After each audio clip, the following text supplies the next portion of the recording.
It's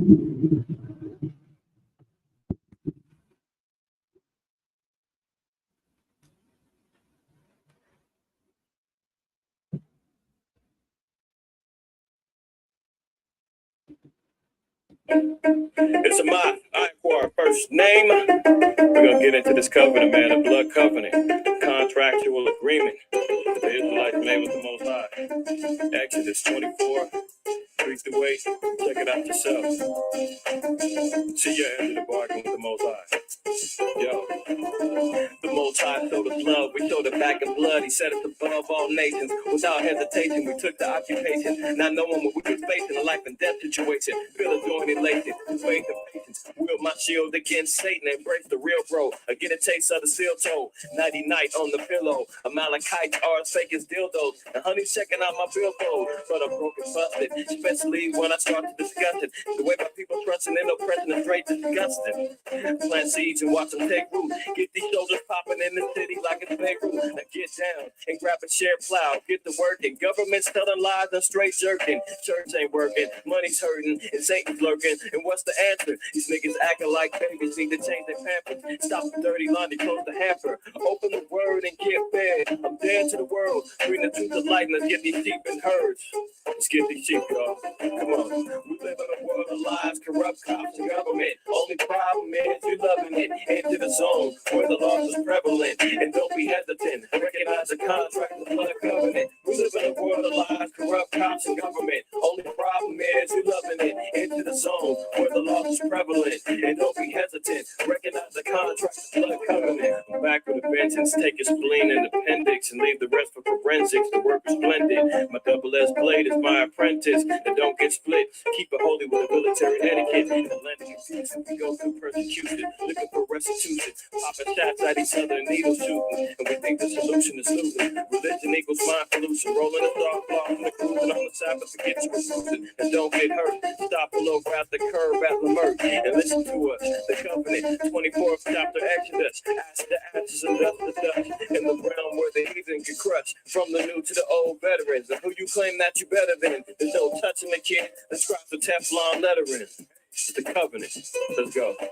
We live in a world of lies, corrupt cops, and government. Only problem is you loving it. Enter the zone where the loss is prevalent. And don't be hesitant. Recognize the contract, blood covenant. We live in a world of lies, corrupt cops, and government. Only problem is you loving it. Enter the zone where the loss is prevalent. And don't be hesitant. Recognize the contract, and blood covenant.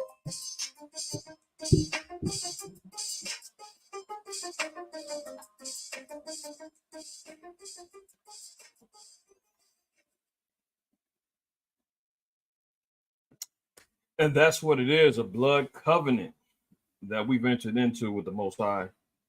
All praise, honor, and glory to Yahweh by Shema Mashiach Yahweh Shai. It's your brother Ahmath. I acquire first name IQ. It's all the same. DSTN episode 257, if I'm not mistaken. If not, it could be 258. Either way, Scrooge edition. That's right. Scrooge edition, DSTM. Who's in the house? Let me find out some of y'all over there, singing Noel and honoring Kris Kringle and outside playing with the kids that you just bought the toys for. Let me find out some of y'all ain't not. Hold on. Yeah. I'm creeping in kind of slow. I wonder what everybody's got going on today. Teasing for those who ain't get notifications. Best believe I already know. But if not, and you're going to be tuning in at a later time, maybe you're watching somebody I don't know. But nonetheless, salute to the family that's in the house, man, locking in today on the Scrooge edition of Canceling Christmas, because we need to talk. You already know. Don't shoot the messenger. YouTube is shot down. My IQAhmath channel. I warned y'all ahead of time. When I did the lesson just this past Sabbath regarding the devils being in the details and talking and dealing with Agenda 2030. I already called it. Some people's feelings got hurt and they decided to go ahead on and suspend that channel. So everything's flowing completely over here for the time being. The experiment was true. The harassment, the discrimination, the targeting of my little old channel was clear. When I stopped doing DSTMs, they had no problems. They didn't want, they let everything fly.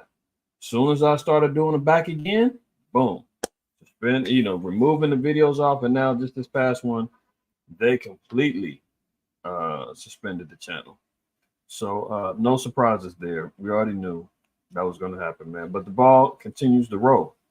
The ball continues to roll. You dig what I'm saying? So it is what it is, man. I take all praise, honor, and glory through the Most High Yahweh Shai, man, to endure the the targeting, the affliction, and so forth and so on for His name's sake. Being hated at all men for His name's sake, man, that's an honor and a glory, man. So I'm not tripping. Hopefully you're not, right? Shalom and salute to Uziel, Malachi. Y'all brothers up there, man. Hold it down. Y'all be well up there, man. Hopefully everything's doing good with you guys, man. Kohath, my brother, man. Praying you doing well today. Rosemary out there in London. Shalom to you, sis. Hopefully you well. The House of Byron, always in the house. Salute to the fam. Ashar in the house. Shalom to you. Sister Catherine, shalom, shalom. All praises. All praises. The water for wiping your feet. Hopefully everybody else has as well.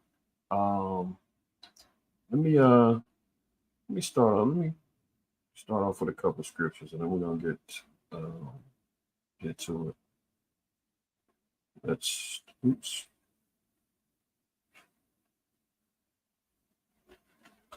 If we I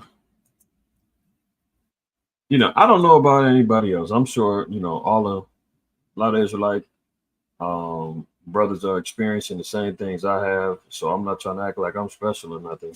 But it's a time that we're living in now where your so-called quote unquote free speech is going to be infringed upon.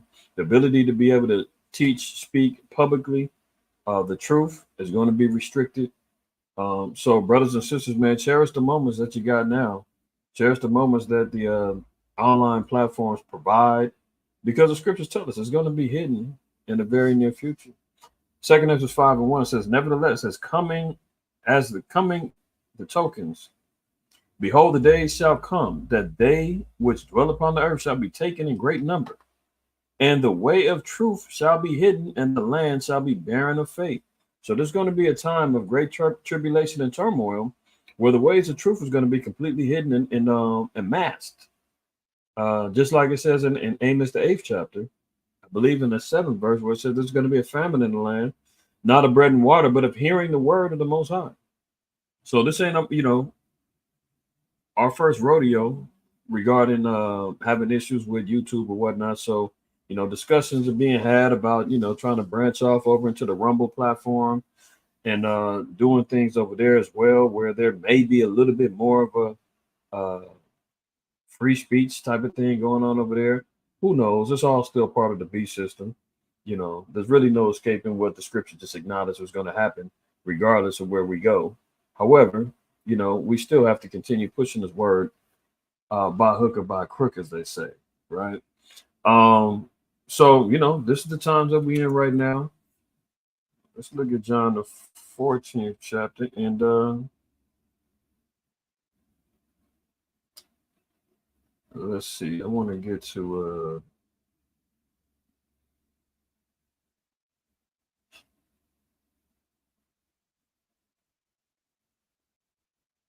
no, I want 15. Lucky.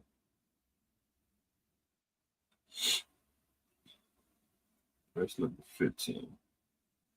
And I think I want 16. Let's look down here. John 15. Reading 17, it says, these things I command you, that you love one another. If the world hate you, ye know that it hated me before it hated you. If ye were of the world will love its own. But because you're not of the world, but I have chosen you out of the world, therefore the world hateth you. So to be hated on and to be despised and to be ostracized and isolated in these particular categories and these little paradigms that they created. Oh, you guys are a hate group. Oh, you guys are separatists. Oh, and that's an honor, to deal with the hate. So it is what it is. It is what a TI is. Many of our people are experiencing that just alone with today. dealing with the folly day of Christmas. I know all of y'all have made the declaration that you're separating those that are, acknowledging, repenting, and came into the truth and acknowledging the evils that are presented before us and the paganistic customs that we were once following. Many of y'all have already understood what comes along with it. Your family is going to be hating on you. Your family's going to be confused. Your family's going to say you're in a cult. When really, it's really the reverse. That's why I said we're in the twilight zone, the bizarro world, if you will. Where everybody's doing the things that are wrong are actually looked at as the right things, and the people that are doing the right things are being told that you're wrong. That's why we have to continue pounding the pavement and getting this word out there to our people, because the world is always loving their own. Nobody hates on you. If you tell somebody, man, at the store, and you tell them the clerk after they give you your goods or whatever, oh, Merry Christmas. You say, I don't celebrate that. Oh, excuse me. You understand what I'm saying? Or your family saying, well, why are you not coming over? We know you don't celebrate it, but you don't love your family no more. You need to just come on over and at least say hi. I mean, look, the kids are over here. Your cousin Irene is over here. Grandmama done made your favorite. I mean, all of that foolishness, man. But here we are. We're breaking free of the bonds and the chains, staying in the spirit. That's the main thing. Staying in the spirit. Galatians 5 tells us that we need to do that. Galatians 5. And let's start at 22 and read down. But the fruit of the spirit is love, joy, peace, long suffering, gentleness, goodness, faith, meekness, temperance. Against such there is no law. So acquiring and getting the fruits of the spirit, man, to help nourish us in our walk is very important. Really, number one, it says the fruit of the spirit is love. Love is keeping the commandments. If we keep the commandments, then we'll have joy, we'll have peace.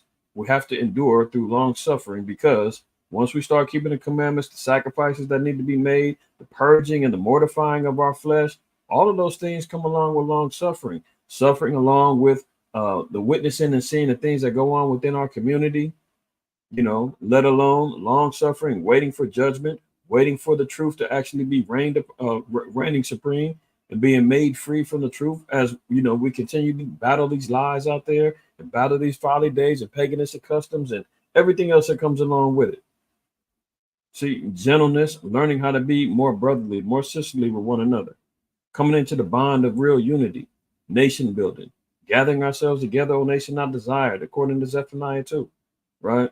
Goodness, faith, meekness, temperance. Against us there's no law. But continuing on, it says, and they that are Hamashiachs have crucified the flesh with the affections and lust.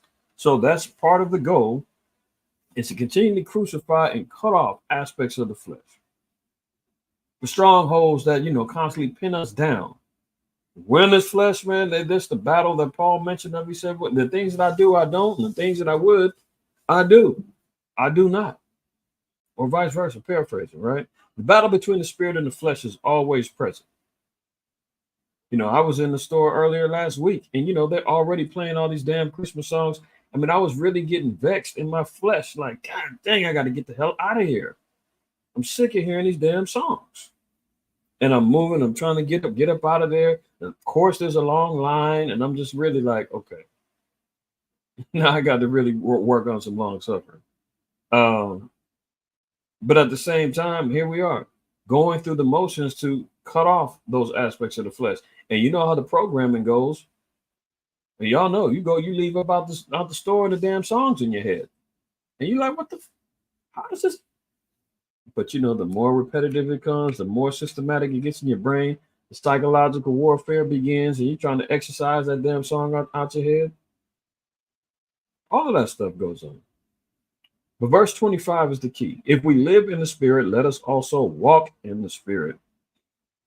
That's why, I'm doing DSTM today, and I didn't do it last weekend, is because I said, you know what? Let's keep our brothers and sisters in the spirit, right? Of Hamashiach Yahweh. Let's keep it in the spirit, not in this Christmas spirit, as they've already acknowledged has been unleashed since the end of Thanksgiving. They already manifested and went into it. They got their 12 days of Christmas. They started earlier. They started earlier, damn near 6 days ago, I believe. Already starting to institute that spirit. No, we're separating from that spirit and we're moving in the righteous spirit of the Most High.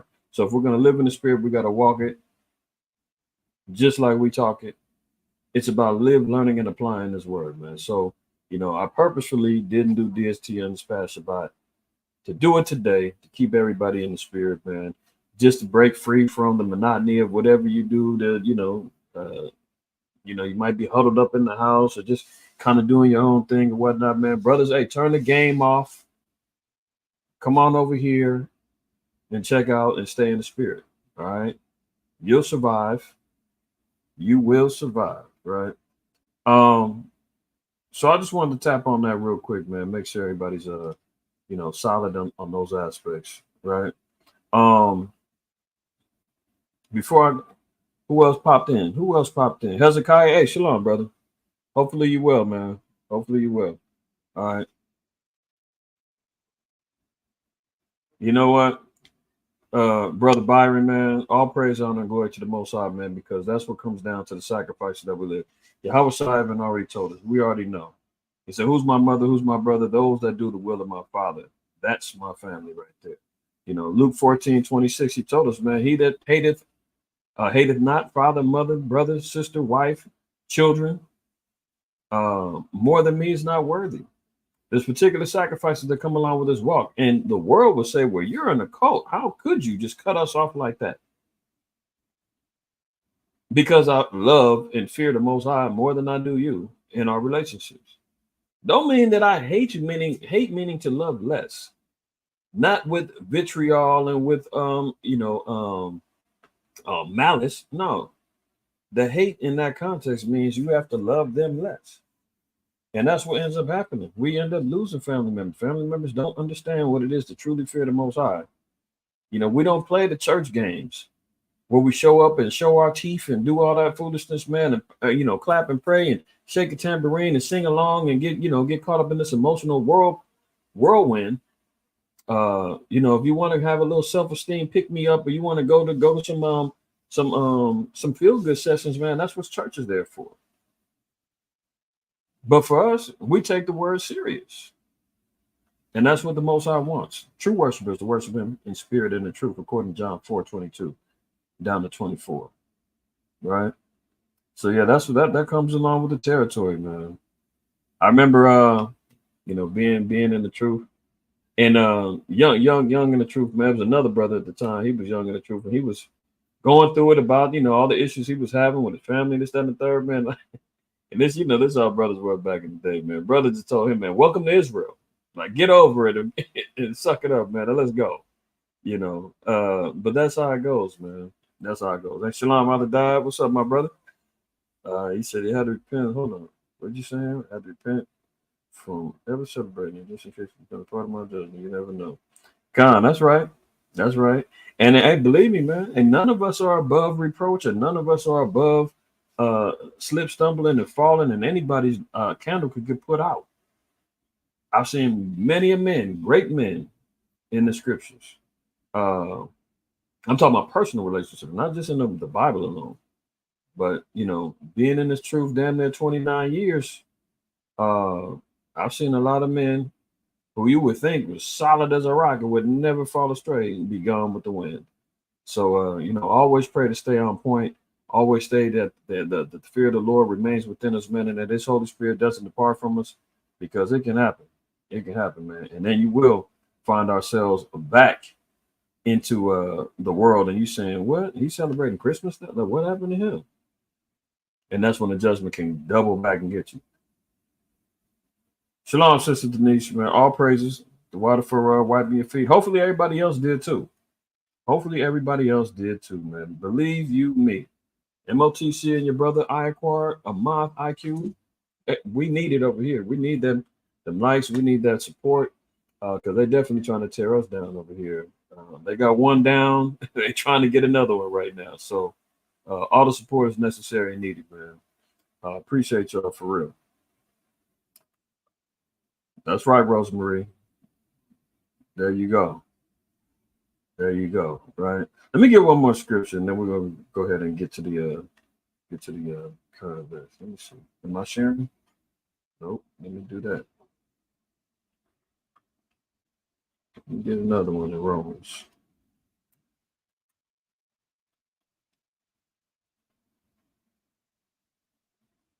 So let's look at Romans 8 and 8. It says, so then they that are in the flesh cannot please the Most High. A lot of our people are in the flesh right now. You know, celebrating, happy, so happy to have their little, their annual December 25th pagan feast. Can't wait to stuff their bellies and sip their liquor and get caught up in the moment. Just so caught up in admiring and taking pictures behind the tree and in front of the tree and standing outside in front of the house with the decoration. Just caught up in the flesh. Nowhere near is the Spirit of the Lord involved in any of that foolishness. So they can't please the Most High. You seen TD Fakes yesterday addressing his congregation, and I'm not going to jump out on a limb and jump on this bandwagon about him being a sodomite. I mean, I have my own personal reservations about it. Do I doubt that these allegations are true? Personally, in my opinion, no. But the scriptures still tell us that at the mouth of 2 or 3 witnesses, everything got to be established. We can't bear false witness on him. As much as I'd love to be like, I knew he was a fag. I can't do that. Gotta wait till everything comes out. I definitely can't utilize a TikTok video from a random individual, and she's playing something from who knows where of somebody saying who they've got all this information about, emails and who knows about all of that stuff. Man, a lot of people be doing stuff for clout, popping on the internet, doing some foolishness just to get cracking. But let the truth come to light, man. The Most High said anything that's done in the darkness is gonna come to the light. So if TD Fakes is guilty of being a sodomite, power bottomist, the terminology is why a sodomite power bottom, hey, let it come out, and then we can really get the shovels and bury him. But guarantee when he was trying to address his congregation yesterday, talking about he don't have to address no lies, when he can use his platform to spread the truth, he ain't did that yet. At what point in time have you been utilizing your pulpit to spread the truth? That already lets you know he's a damn demon and liar. Because he ain't utilized that damn platform to spread the truth.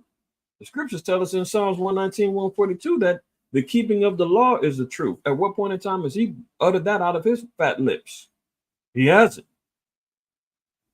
So not only are you not going to address lies, you're going to continue teaching lies in his pulpit and encouraging everybody in his congregation to wear red for what, St. Nicholas? It ain't for Christ. So there's no way he's pleasing the Most High. None of his followers are. Continue on in verse 9. It says, but ye are not in the flesh, but in the spirit. If so, be that the spirit of the Most High dwell in you. Now, if any man have not the spirit of Hamashiach, he is none of his. So we stay in the spirit.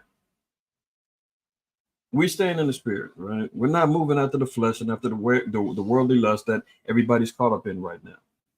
Verse 10, and if Yahushua or Hamashiach be in you, the body is dead because of sin, but the spirit is life because of righteousness. How's that? Righteousness is keeping of the law, right? Continuing on. That's what, Deuteronomy 6:25? And it shall be our righteousness if we keep the laws of the Most High. But if the spirit of him that raised up Yahushua from the dead dwell in you, he that raised up Hamashiach from the dead shall also quicken your mortal bodies by his spirit that dwelleth in you. Therefore, brethren, we are debtors not to the flesh to live after the flesh. For if you live after the flesh, ye shall die. But if ye through the spirit do mortify the deeds of the body, ye shall live.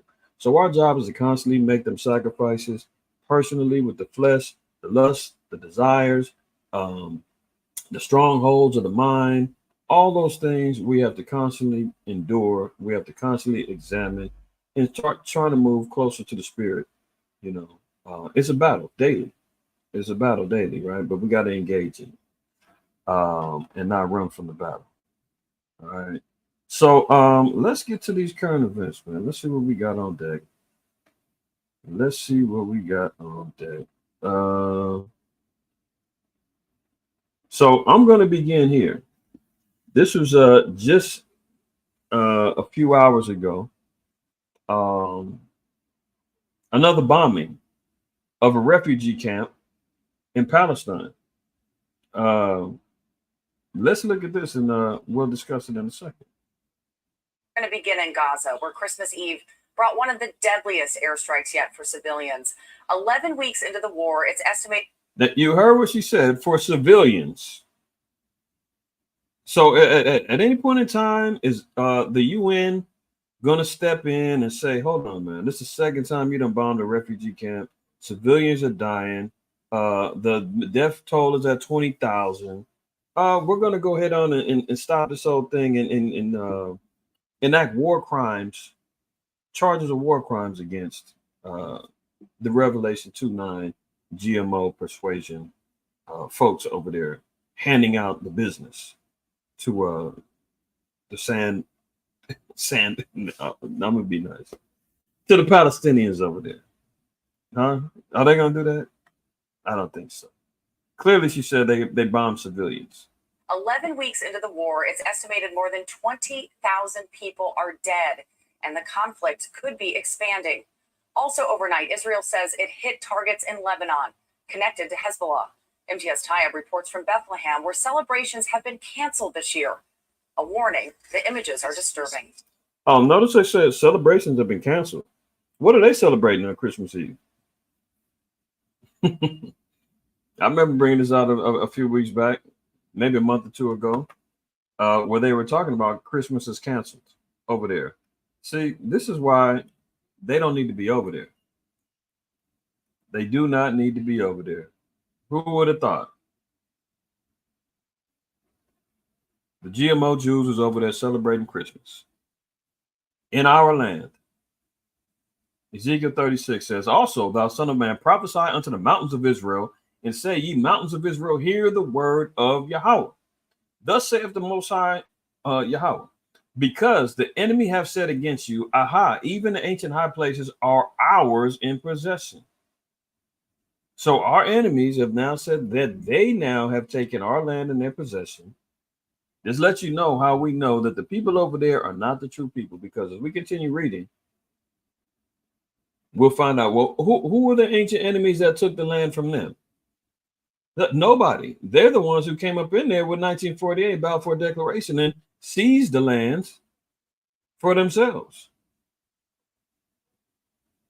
So who could they be talking about if they're the people and they're in the land already?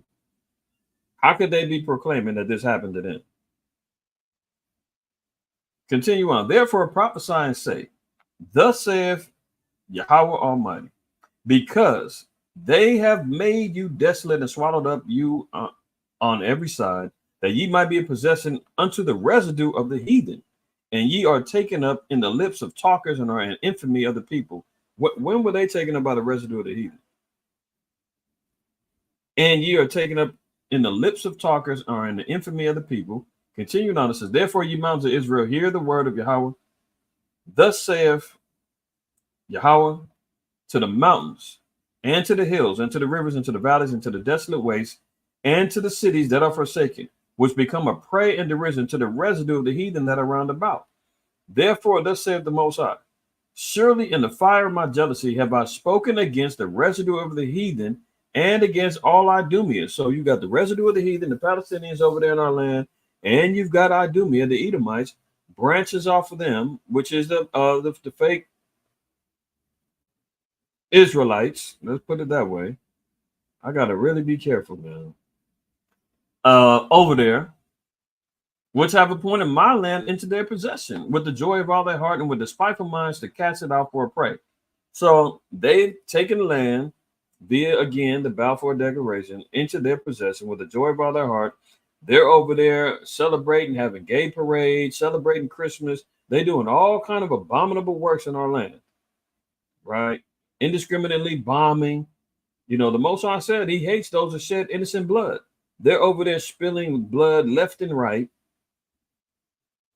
with all the joy in their hearts. I covered a report where they were talking about the IDF troops were singing songs, shouting racial epithets raiding the food supplies and the trucks that were supposed to go to the Palestinians. They're over there enjoying every minute of it. With despiteful minds to cast it out for a prey. Prophesy therefore concerning the land of Israel, and say unto the mountains and to the hills, to the rivers and to the valleys, thus saith the Most High Yahweh, behold, I have spoken in my jealousy and in my fury, because you have borne the shame of the heathen. Therefore, thus saith the Most High Yahweh, I have lifted up mine hand. Surely the heathen that are about you, they shall bear their shame.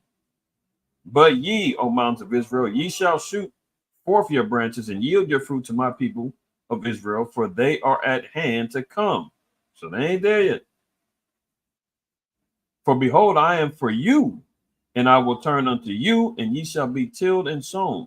So the children of Israel, the Most High said, he is for us. He's going to turn to us, and we're going to be tilled and sown, meaning what? We're going to be built up again, which we're doing now. The quote unquote great awakening. We're coming back to life. Ezekiel 38. 37 with the dry bones. And I will multiply men upon you and all the house of Israel, even all of it. So again, if they were the people, it said all the house of Israel, meaning northern and southern kingdom. Over there, they don't even acknowledge the northern. They say the northern got destroyed. They're a mystery. They're gone away with. Only ones over there right now is Judah and Levi. So they clearly have not fulfilled this particular prophecy. The Most High said the men is going to be multiplied amongst all of Israel. And the city shall be inhabited and the waste shall be builded. The land has not been put to waste yet. They need to be rebuilt. Isaiah 60 tells us that the heathen are going to be put to labor and they're going to be building our cities back up. So the true people are not inhabiting the land right now. They're over there canceling Christmas right now. So impossible. So Christmas got canceled over there. As they're bombing civilians. Let's continue on. Horrific massacre and a new war crime. The Israeli military said it was reviewing the incident. Hold on, let me back this up a little bit. I think soldiers have been killed in the past. Gazans waking up in hospital after one of Israel's. It's estimated more than 20,000 people are dead, and the conflict could be expanding. Also overnight, Israel says it hit targets in Lebanon connected to Hezbollah. MTS Tayeb reports from Bethlehem, where celebrations have been canceled this year. A warning, the images are disturbing. This Christmas, Gazans waking up in hospital after one of Israel's deadliest attacks. Oh, there's some kids. Israeli airstrikes targeted the Maghazi. Oh, another one. She looked like a terrorist. 78. She looked like she might be smuggling bombs somewhere. Maybe her too. Warning the death toll was likely to rise.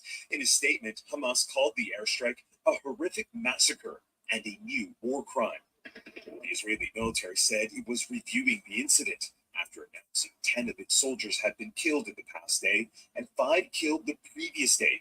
While in Bethlehem, in the Israeli-occupied West Bank, Christmas celebrations were canceled. Instead of twinkling lights or a tree full of ornaments, a stark nativity scene in the heart of Major Square, of baby Jesus born amid rubble and barbed wire, a symbol of solidarity with the people of Gaza. Steps away at the Evangelical Lutheran Christmas Church, we met Pastor Munther Isaac, the man behind this nativity scene. People will be singing about Bethlehem.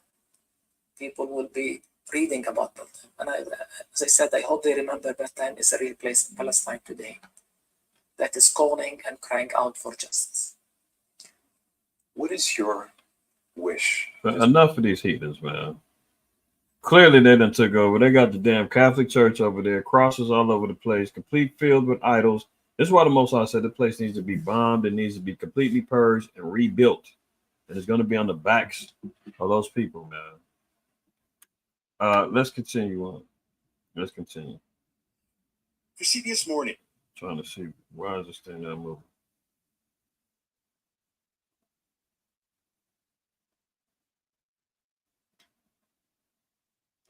All right. So moving on. You know what, Rosemary? You're correct. I should have said it. It's a little late now. I don't already played it. But it's a CBS News. It's open to the public and anybody watching it. But anyway, anything that you see here, any videos that may be played today, I don't anticipate playing anymore, but will be used under fair use. Fair use for commentary purposes and teaching purposes only. All right. But throughout to my sister for looking out. Let's continue on with the narrative regarding Russia, Ukraine. Ain't nothing changed, man. I just like to just continually solidify the point and proving the point that we've been talking about for a long time now. Here's Zelensky he's going out lying to the people. You know, after he just came up another couple $100 million from slow Biden, he jumps out the window and says that they're going to win. We will win. Defiant Zelensky says Ukraine plans to mobilize 500,000 more soldiers after a, quote, difficult year, but vows to beat Putin. What was a difficult year?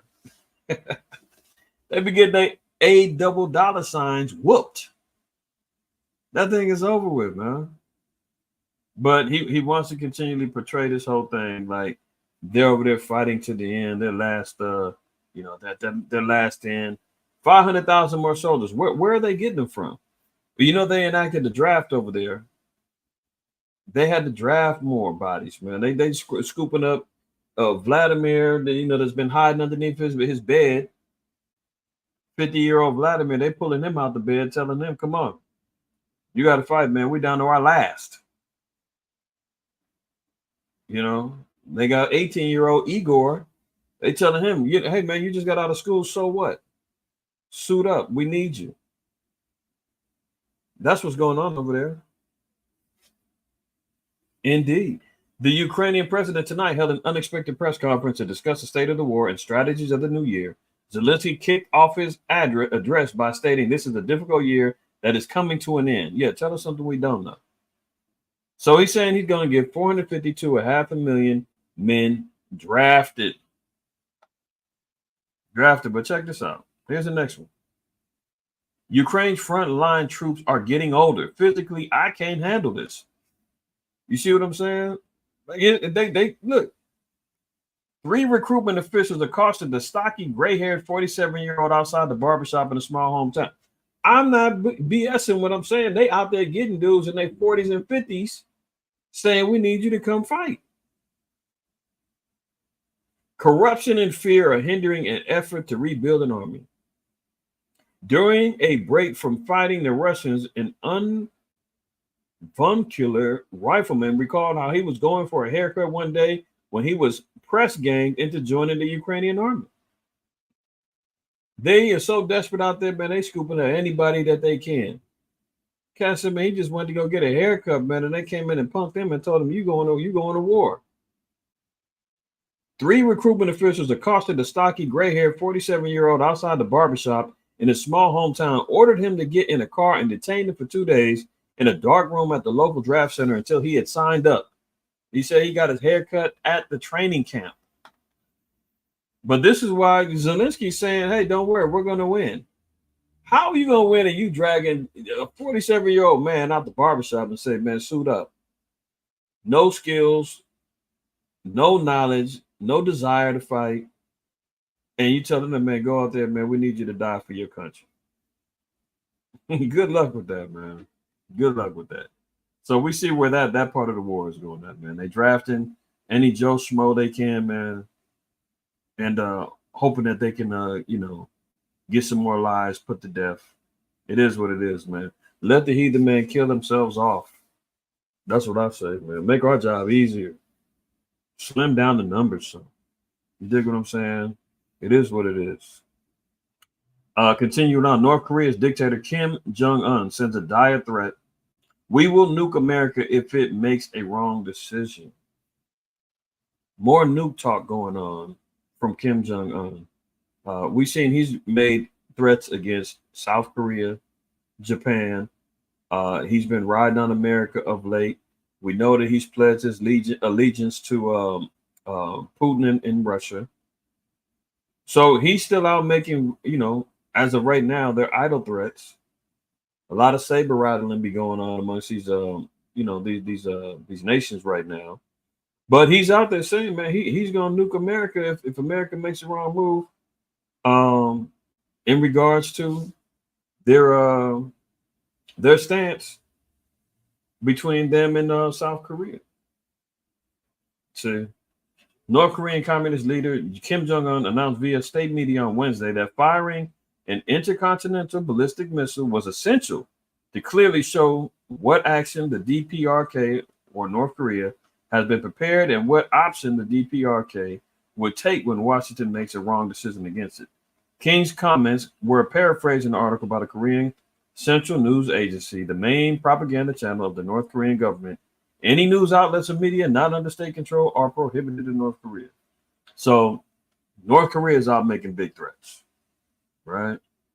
So the war is going to continue. 2024 is going to be very interesting, from elections to cyber attacks to the economy to the wars, inflation. There's going to be a lot of things happening next year. And you already know, anytime that there's a election going on and the Democrats are running, expect a number of mass shootings to happen because they need to make sure that they utilize that as a talking point for their elections. Try to find me a time within the last 16 years that they haven't utilized mass shootings as a talking point. Every Democrat pops up and says, I'm going to be the one that's going to, we got to stop these mass shootings. Second Amendment, we're going to get these gun loving guys out of here and blah, blah, blah, blah, blah. Under my campaign, they do it every time, right? They just had a shooting in Colorado in a mall. One cat died, but the Jake, was shooting in the mall. And it looked like it was, young cats, man, getting into it, probably some gang stuff. But of course, they're going to publicize that's a mass shooting at the mall. One person died. They've had a number of different ones. I just can't think of them all off the top of my head right now. But in particular, next year, I'm anticipating a escalation of them because they're going to need it for more political theater and talk. So, be it sleeper cells, Manchurian candidates, or just mentally ill people, man, that just jump out the window and just start shooting up stuff. Expect them to get unleashed next year. That's my prediction. I could be off, but I'm going to stand on that until otherwise. Let's move on.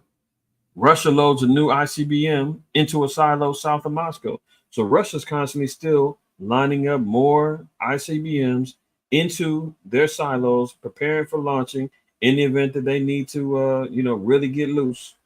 This is why NATO and the NATO neighboring countries of Russia are running around saying, hey, Russia's going to bomb us next.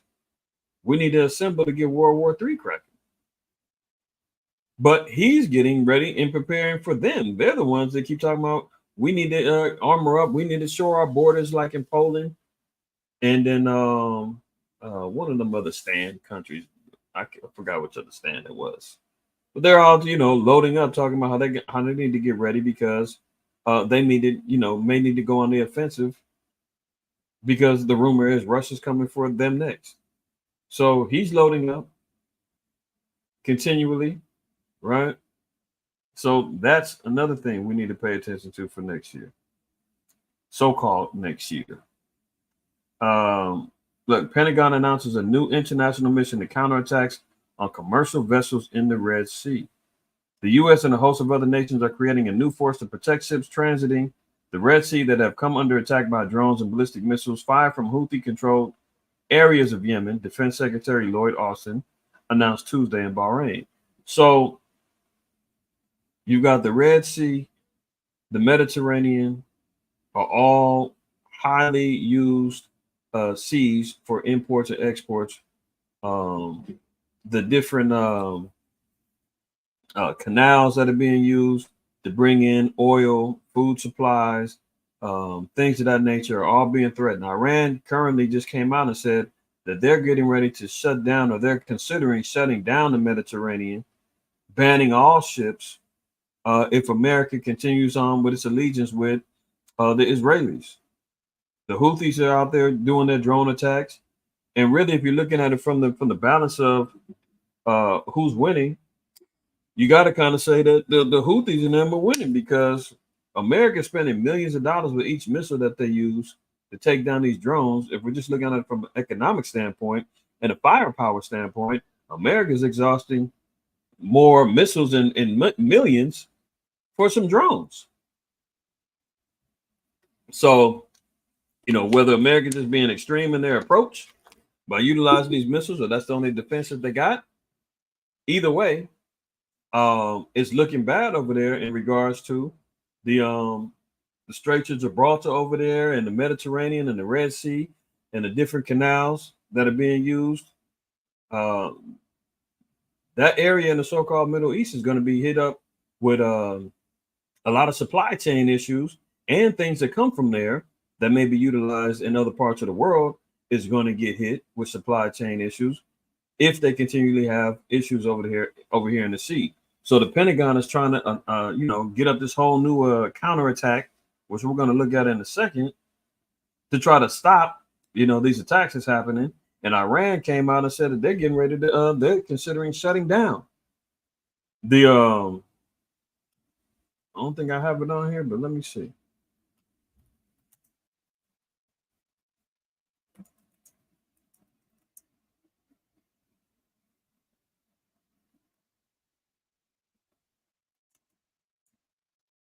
Let me see. See there? I don't think I put it in there, but in my articles. But here you see, Iran threatens to shut down the Mediterranean Sea if there is no let up on the Gaza attacks. So if they shut that down, that's going to cause a major supply chain issue for those ships that are intending on going over there. Right now, they're already going around the Mediterranean, utilize the Mediterranean, going around, taking longer routes to get to their destination. So there's already holdups on supplies, but now we're looking at a complete shutdown, possibly, if Iran holds true to what they, intend on doing. So we may see some issues developing from that. U.S. announces a 10-nation coalition against the Houthi attacks in the Red Sea. Why is this important? And I'm not saying that, well, it's interesting. I just look at it in the spirit, right? When you're looking at the U.S. announcing a 10-nation coalition, where else do we hear about 10 anything in the scriptures that's in association with the great whore and the beast? This is how we know that the Most High is so cold, man. Let's look at Revelation 17. Revelation 17, and we're gonna jump right to let's look at verse 8. All right. It says, "The beast that thou sawest was and is not, and shall ascend out of the bottomless pit and go into perdition." So the beast that thou sawest, meaning John is seeing this beast, right? And he said it's not. It's speaking about Rome. Because remember, John is prophesying during the time of Rome. John was witnessing and seeing the rise of Rome, the temporal fall of Rome during the Dark Ages from around the 4th century all the way up until the 14th century, right? From around 400 AD to around 1457 or so, the Renaissance era. Rome had its rise and fall, right? So Rome was, but then it was not. Why was it not? Because it was taken down, right? Under Septimius Severus, and the change of the guard happened, and the Dark Ages came about. So it was not. It said, "And shall ascend out of the bottomless pit." The bottomless pit is Rome. I mean, is Europe, and it's going to go into perdition. Same way, it's going to go into destruction. "And they that dwell on the earth shall wonder, whose names were not written in the book of life, from the foundations of the world, when they beheld the beast that was and is not and yet is." Why does it say that it was and it's not? Meaning what? Rome was a power, and then it went into perdition, went into destruction during the Dark Ages, and then yet is. It was resurrected during the time of the Renaissance. Now, look at this real quick. How do we know that that's true? This is dealing with Rome and Rome's Europe. Okay. I don't know if y'all can see. Let me change the angle. Y'all might be able to see it a little bit better. So when we talk about the bottomless pit, we're talking about Europe being the bottomless pit. This is the pit that Rome ascended up out of after it was, had fallen, right? So look at this. The European landmass was populated and territorialized. We're talking about Rome's Europe, right? Was populated and territorialized by many long before its conceptualization as a coherent continent. But the Roman Empire, an empire built on the Hellenistic world and the Alexandria Empire, see, that's the Greco-Roman era, the descent coming from Greece, then Rome comes into play, right? Ancient Egypt and the Levant and North Africa became the first state to control the whole Mediterranean basin and also large parts, particularly southern and western parts of the European landmass.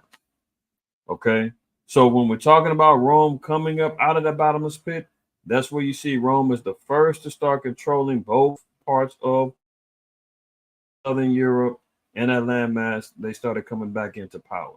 That's where you get the western and the eastern empires of Rome, Byzantine Empire, so forth and so on, right?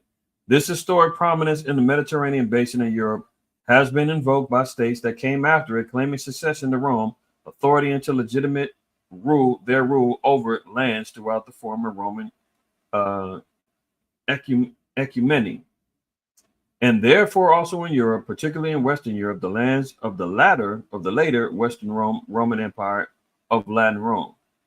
The latter established Western Rome as a coherent and independent political area of Europe, which has taken sometimes prominence as simply the West over the concept of Europe.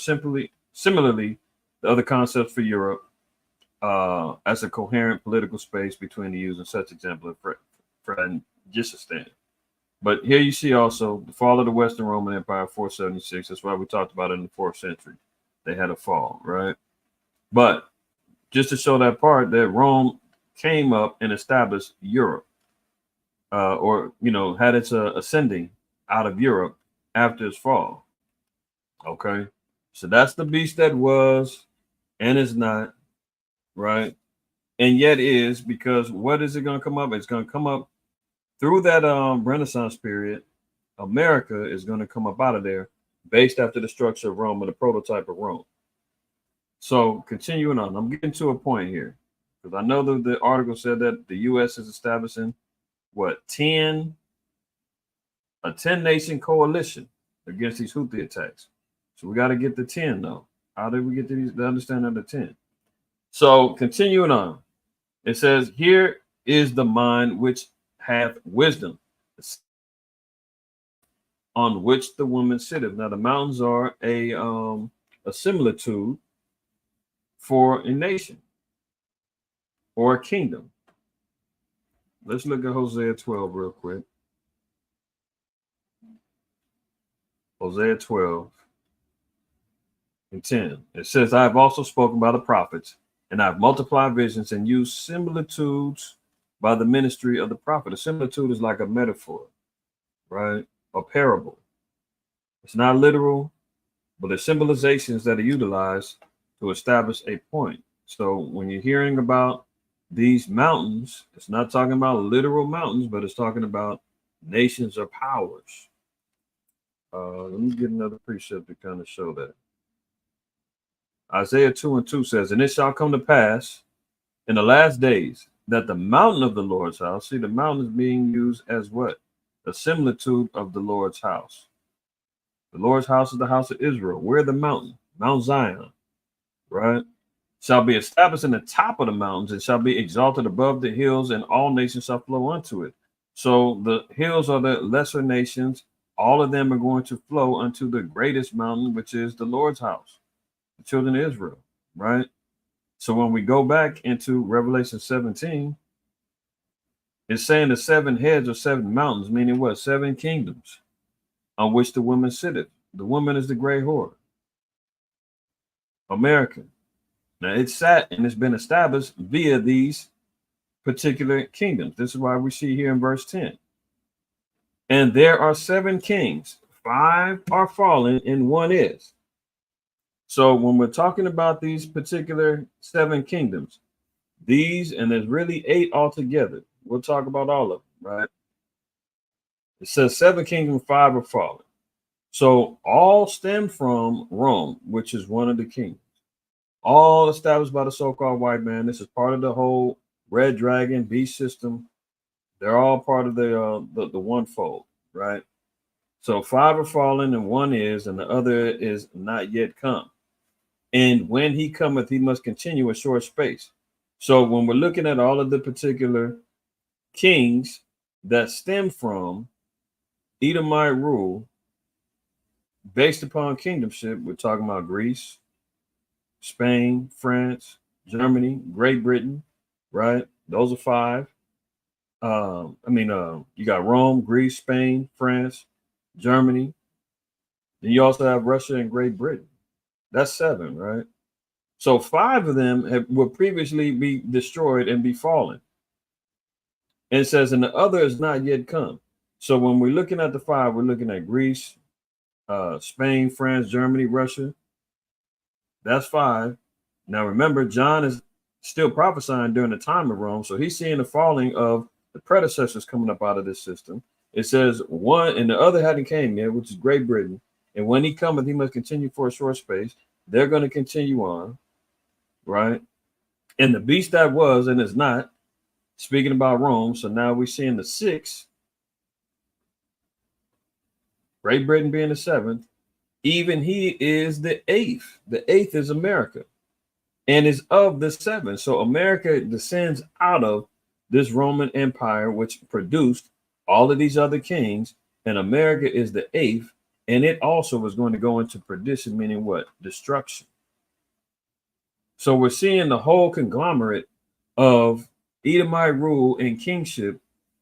John seeing it all from beginning to end. He's seeing Greece, Rome, Spain, France, Germany, Russia, Great Britain. And then he's seen his 8th one come out, America, and said, and even that one went into perdition. Now look here. It says, and the 10 horns which thou sawest are 10 kings. So when we're seeing here, the United States is co-opting with 10 other nations to create a coalition to fight against Houthi attacks. I'm not saying that all these 10 nations, because they don't announce all of them, but we do see 3. Now, Bahrain is not one of the 10 nations. So I don't know what the other ones are. Just look at it in the spirit of how America has a 10 nation coalition that it will work in lockstep with, which is what Revelation 17 is saying. So it says the United States on Monday announced a 10 nation coalition against Houthi attacks in the Red Sea with Britain, France, which are part of the 10. I mean, and part of the 7, and they're part of the 10, really. And Italy, which was part of the original 10, among 10 countries joining the multinational security initiative. So really, when we're looking at this 10, these 10 horns, we're talking about the EU, the European Union, or the European Economic Community. So let's look here real quick. And even NATO, the EU, I mean, they're kind of intertwined, but we're really looking at the EU, right? So in April of 1949, NATO was created, the North Atlantic Treaty Organization. And you see here, in cohesion with the 10 Western European countries. Isn't that what we just got to reading about with Rome? Rome was going to establish Western Europe, Southern Europe, coming up out of the bottomless pit. This is all part of the birth child of Rome. So in May, the Council of Europe is established with 10 Western European countries. So when we're talking about the 10 horns, the original 10 were Belgium, France, Denmark, West Germany, the UK, Italy, the Netherlands, Greece, Luxembourg, and Ireland. Now, since then, they've added on a number of different nations, but the initial establishment was based around 10, right? And they even have within the EU, right? See this? European Council, Council of the European Union, they have 10 different configurations. So everything is surrounded around this 10 and these 10 horns, right? From the EU, from the initial inception, how they operate is based upon 10 configurations. Now we're also seeing that America has announced a 10-nation coalition that they're going to use in this war, right? Getting back over here, we're going to finish this up. Revelation 17:12 says, and the 10 horns which thou sawest are 10 kings, so 10 different nations and kingdoms, which have received no kingdom as of yet, but receive power as kings 1 hour with the beast. So they will be granted a coalition of power so long as they sign on with the beast, which is being ridden and controlled by the great whore, which is America. Do you understand? Let's jump up. Who controls the beast? Who rides the beast?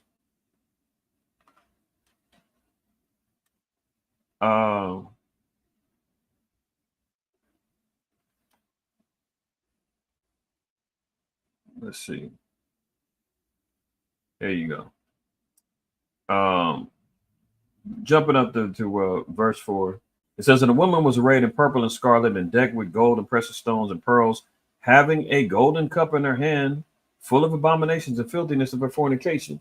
So that goes into America. America's the great whore, tantalizes and tempts everybody with all of the promises, all of the allure of having it all, right? The tempting whore who's dressed in purple and scarlet, decked in gold, precious stones. Everybody wants a piece. Everybody thinks that they can, pimp her and get some of that precious stones and pearls from her, right?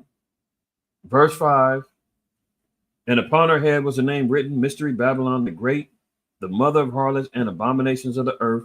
So this is embedded in the mentality of America. This is the driving force that America stands on. All abominations of the earth, mystery, confusion, Babylon the Great, the resurrection of ancient Babylon comes to America.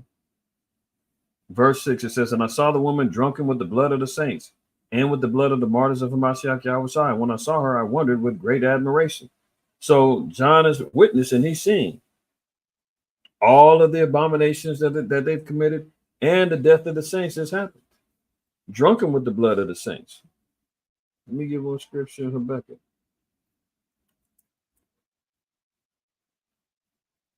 Habakkuk 2 and verse 12.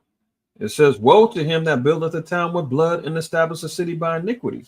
This is how the whore gained power and control and rule, by building towns with bloodshed, slaughter, rape, destruction, colonization, and then establishes it with iniquity, with lies and distortions and wickedness and abominations, and throwing to the side the laws of the Most High to establish their own laws,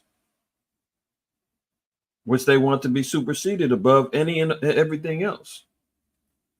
Let me get one more in Jeremiah 22.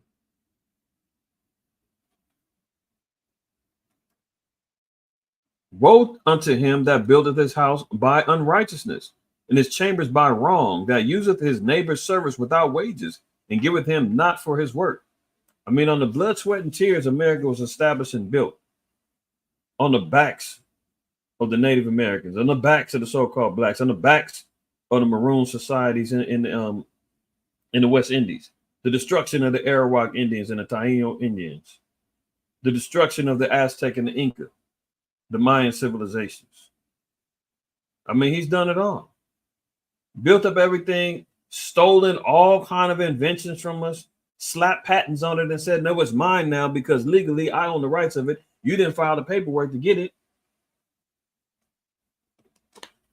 Take everything, uses his neighbor's service without wages and giveth them not for his work. Continuing on. It says, that saith, I will build me a wide house and large chambers and cutteth him out windows, and it is sealed with cedar and painted with vermilion. Shalt thou reign because thou closest thyself in cedar, closeth thyself and cedar, did not thy father eat and drink and do judgment and justice, and then it was well with him? He judged the cause of the poor and the needy, then it was well with them. Was not this to know me, saith Yahweh? But thine eyes and thine heart are not, but for thy covetousness, and for the shed innocent blood, and for oppression, and for violence do it. This is how they establish they rule in their rulership, establishing it with iniquity, covetousness. Stay on this channel. If you didn't see the lesson last weekend about, or this past Sabbath about Agenda 2030, go back and go watch it. Because this is established, it establishes everything regarding oppression, violence, covetousness, him prepared to shed innocent blood, all of the above, right? Let me just get down to the point. Back to Revelation 17. And the angel said unto me, wherefore didst thou marvel? I will tell thee of the mystery of the woman and of the beast that carrieth her, which hath the 7 heads and the 10 horns. So who rides the beast? Who's the beast carrying? America. Who's carrying the great whore? Who's controlling the beast system? America. And it says that the 10 horns got power from the whore. See this? And the 10 horns which thou sawest are 10 kings which have received no kingdom as of yet, but receive power as kings 1 hour with the beast. So as America controls the beast, it dishes out little trinkets of power to the 10 horns, right? And they're going off doing the bidding and the will of America. Long-winded, but hopefully I got some edification regarding that, because I wanted to try to make a point. Just looking at it in the spirit, when you see these numbers and you see and understand America's relationships with nations and these other kingdoms and how they will do the bidding of the whore, is all based upon the scriptures. So the U.S. announces a 10-nation coalition against Houthi attacks in the Red Sea. That's prophetic. Germany to permanently deploy troops for the first time since World War II. So here we're seeing operations moving closer and closer towards real-time World War III, not proxy war, not, speculation, not here 1 minute, gone the next. All these nations, and Germany is part of the 10 horns. They are lining themselves up, looking for war. Now they're saying they're deploying troops for the first time since World War II. Why would that be happening if there isn't an engagement for World War III coming up? All the nations are preparing, man, but the Negro too busy worrying about, Christmas gifts and LeBron playing basketball today. A new agreement between Germany and Lithuania will lead, and wondering if TD Jakes is a power bottom. I mean, as entertaining as that is, and how much the tea gets spilled and everybody wondering, passing that along. I get it. It's an interesting news topic. It'd be a bombshell if we got real proof that all of this went down. Let me see some video. Let me see him come out. I mean, P. Diddy, he was obvious because he settled out of court for $30 million within 48 hours of the thing dropping. So that alone, you paying as an admission of guilt. So we know he was doing some dirt. We know some foul stuff was going on. That only confirmed things with the rumors that was going on between him and his business and how he was living personally. I mean, everybody heard all the kind of rumors going on with Puff Daddy, P. Diddy, Love, whatever he's calling himself now, man. These damn cats, man, be constantly changing aliases because their past is always catching up with them. Now TD fakes, man, if it's true, it'll all come to light. But if that ain't, if there ain't no light shown there yet, hey, move on and let's get back to business. Because Germany is setting up troops for the first time since World War II, and they're preparing for an action plan. So look at this. The announcement was made Monday in Lithuania before Defense Minister Arvydis Anunat, whatever, damn names, meet with his German counterpart, Boris Pistorius, to outline a multi-year roadmap action plan involving approximately 4,800 permanently stationed German soldiers. Permanently stationed. Both officials called the move a historical moment, not just for their nations, but for NATO as well. So Germany is permanently setting up troops in setting up permanent stations to defend for NATO for oncoming World War III. Right? So this is what's really going on in the world. Let's move on. Putin ally predicts a big war with NATO.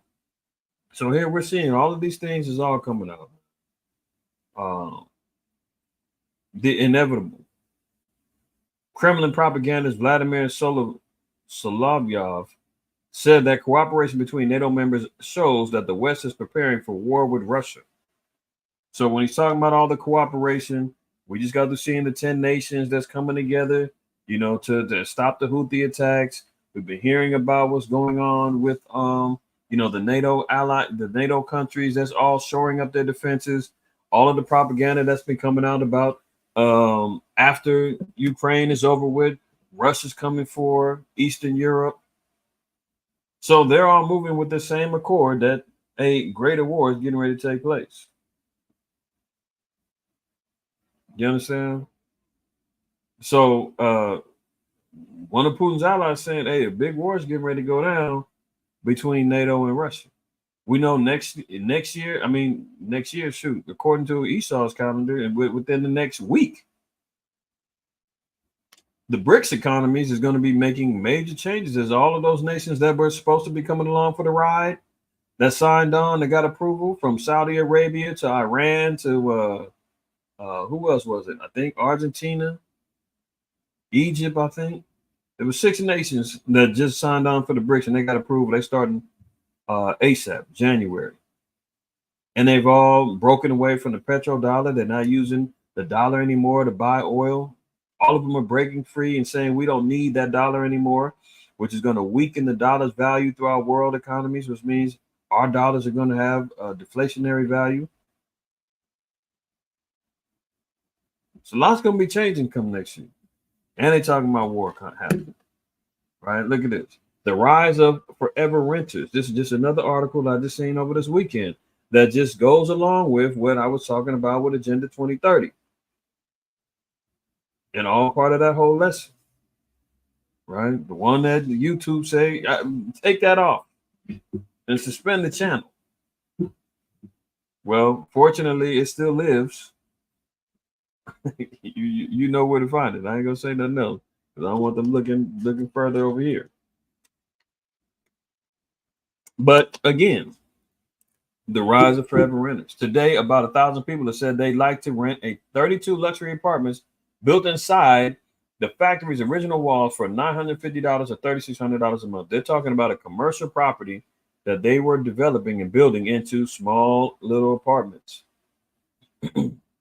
Luxury apartments, as they're calling them, for $950 to $3,600 a month. People are signing up for it. People are buying into it. People are saying, hey, this is great. So if you see, watch that lesson if you haven't, you'll see if it's great or not. All right, I'm not going to read any more of this article, but it's just something else that I just seen in the spirit. I was like, oh, here goes another article that just went along with what I was talking about. All right, so let's continue.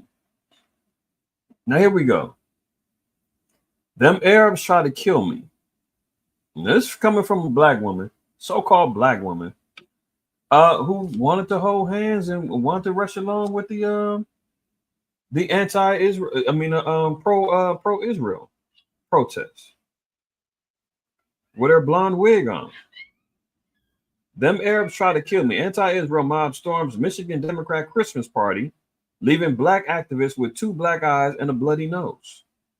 Okay, so there's so much wrong with this. Number one, her narrow behind shouldn't even been at no damn Christmas party. Number two, she shouldn't be involved in no damn democratic activities, involving yourself with politics. Number three, you shouldn't be standing there trying to hold hands with the GMO folks, saying how you're standing in solidarity with it. So if you stand in solidarity with him and you get bust upside the head, then that's what comes along with the territory. Don't be talking about the Arabs are trying to kill you. Well, you shouldn't have been there. On all fronts. What the Most High say about that in Isaiah 13? Isaiah 13. And look at this. Now, the Most High is pronouncing this judgment for Babylon and all those who align themselves and want to hold on to Babylon. It says, everyone that is found shall be thrust through, and everyone that is joined unto them shall fall by the sword. So if you want to make your allegiances and you want to deal with Babylon, you want to deal with the politics, you want to deal with our enemies and all of that, the Lord said, join hands with them. Go ahead. You're gonna get hit with the sword too. So when she's out here crying about that, I mean, that's what comes along with it. She shouldn't have been there at all, right? So unfortunately, I'm not condoning this woman getting beat like that, by men. That's not the point. The point is that this all could have been avoided if she was more wiser, had a greater understanding in regards to her allegiances with the Holy Bible, how even being at this quote unquote holiday, just simply, if you wasn't celebrating Christmas, you wouldn't even been at that party anyway. All this could be avoided. That's the point. If we keep the commandments and we walk in alignment with the Most High lined up for us, keep the holy days and not these holidays, she wouldn't have got assaulted. She would have been out the way. Now she's talking about how the Arabs try to get it because she's over there at a function that she ain't had no business there with. All right. Lesson learned. Look what else is going on in the White House. I'm sure many of y'all seen this. The White House got a whole lot of dirt going on over there. But look at the title. It says the House of Sin. Congress quietly investigated another workplace sex tape 18 months before the Senate staffer filmed gay porn. So I think it was at least a week or so ago, one of these Republican staff members was in the House office building where they have meetings and congressional hearings and all of that. And this dude went in there and made a sodomite film with his gay lover, I guess. Now you got that going on in the White House. They finding weed, coke, all kind of stuff going on in the White House under Slow Biden's watch. And now you see why the news is even saying it, the White House is a house of sin at this point. We've been saying that for God knows how long. Now all of it comes out. If you want to know if this place is spiritual Sodom, look no further. I mean, Revelation 11:8 tells us that. Now they said that wasn't the only time. There was another time. They said they're already investigating another workplace sex tape that happened 18 months before that. This was going on under the noses of our people as they're getting ready to gear up to head to the polls next year to continue on with the folly. So they got all kind of sodomite activity jumping off up in there. Drug activity going on in there. The dog is in there biting up everybody. Right? Slow Biden can't even find his way to the bathroom. I mean, that place is a complete shambles. So the White House is really showing itself to really being a hub of confusion, i.e. Babylon, and a house of sin. There you have it. Look at this. Oklahoma man who served 48 years. Listen to 48 years of this man's life. 48 years in prison. The longest wrongful sentence in history is finally cleared of murder, but is only eligible for $175,000 in compensation. Can you imagine? You spent almost 48 years of your life wrongfully convicted. And they said you're only eligible for $175,000. Let this be a lesson to any Negro who think that they're gonna get some reparations, thinking that the white man's gonna right his wrongs. Remember with the 60s scoop in Canada, with the displacement of the indigenous children, Native American children, were taken from their families and put on the adoption auction blocks and given over to white families. All of them had gone through complete devastation, the loss of heritage, culture, the whole nine, right? And they said, "Oh well, we came up with a figure, $700 million settlement that's being discussed. They ain't got it yet." But when they said once they did the numbers, it broke down to like 50,000 per person. So once the taxes come down, once you pay off the lawyers who went to bat for you and everything else, you're getting probably half of that, and maybe less. Who knows? Your brother's 71 years old now. He's only eligible for $175,000 after serving the longest wrongful sentence in the country's history. Let that be a mark in regards to the injustices of the prison industrial complex. Historically, who has served the longest time wrongfully in this country's history? A so-called black man. Compensation for him, not even close to enough. Not even close to enough. Let's look at this. Let me go to Lamentations 4. Lamentations 4:1 says, "How is the gold become dim? How is the most fine gold changed?" This talking about the children of Israel, man. The Most High said that he is liking us unto silver and gold. He said that a man of the Lord is going to be more precious than the gold of Ophir. But how does it become dim? How's it became tarnished and jacked up? Not only because of our faltering with the laws and the commandments, but we're seeing how the judgment has. A man of the Lord just got through being persecuted and suffered 48 years of his life wrongfully.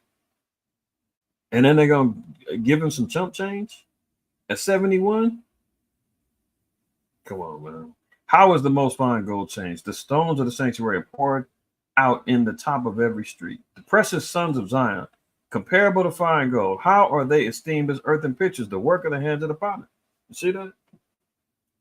Now no longer are we looked at as the fine gold, man. We looked at as the dim, fool's gold, gold-plated, easily exchangeable, bought in the middle of the mall, thrown around here, tarnished when you take a shower, you got the green, that type of thing. No value now is being placed upon it. See? And that's all due to our downfall of not keeping the commandments and going against the Lord. But here we see another example of injustice happening with our people. Look, self-checkout kiosks at 4,500 Walmarts now offer buy now, pay later loans for basic items. This is just another state of where the economy is for many of our people and many people in general. I noticed, I've been looking too. I've been passing by these check cashing places and all that. I know back in the day, like, I don't know when they stopped, but I do know I seen the GMO rabbi, and he was condemning his own people, and he was talking about how they've been loan sharks. They're the ones who are running all those payday loan operations, and he said we got to stop doing that. We're going to be judged for that. This, that, and the third. I can't remember where I seen the video. Somebody either shared it to me or I end up stumbling on it myself. I can't remember where I seen it from. It might have been one of the brothers in Jamaica might have shared it. I think that's what it was. But anyway, I've been looking at these little check cashing places, and I don't see payday loans no more. They may still exist. I don't know. But now they're switching off of how they create more debt. So not only are they having a self-checkout kiosk at 45 at Walmart, when you get the self-checkouts, I'm an avid user of them because I don't like standing in lines and all of that, right? But at the same time, I'm not thinking about how many people are losing their jobs because of self-checkouts, robots being prepared to even take over in those facets, right? So a lot of people are going to be losing their jobs that work in the service industry for self-checkout. But now they're even offering buy now, pay later loans. Where people can't afford their goods at Walmart, they're saying, well, don't worry about it. We can sign you up in a buy now, pay later system and program. It's a whole nother form of debt of issuing debt slaves for our people, but it's only based upon need. You look around economically, look up credit card usages and maxed out limits is at its highest point in 2023. Bankruptcies, repossessions.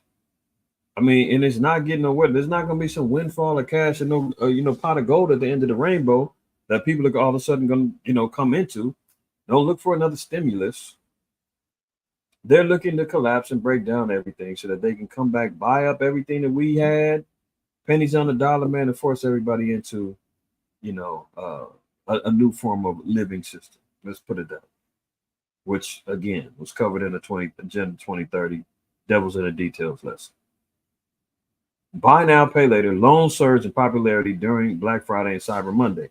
In late November, as Christmas is less than a week away, Walmart shoppers have been greeted with a new BNPL payment at the checkout line. The increased use of BNPL is incredibly problematic for consumers with insurmountable credit card debt and depleted savings. Affirm Holdings announced Tuesday that its BNPL service has been expanded to self-checkout kiosks at 4,500 Walmart stores nationwide. Customers can purchase electronics, apparel, toys, and many more items, except groceries, by spreading payments out from 3 months to 24 months. Imagine what the interest rates is going to be when you got to pay that back. That's how that thing works. They extend you out and say, "Oh yeah, Christmas is coming.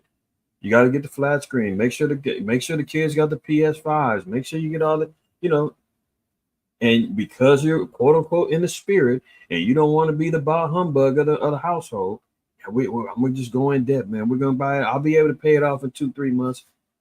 Little do you know, your job is planning on laying off, or who knows what goes on. People end up losing their jobs. People end up not being able to pay back because, once the interest rates start kicking in, they told you it was going to be $30 a month.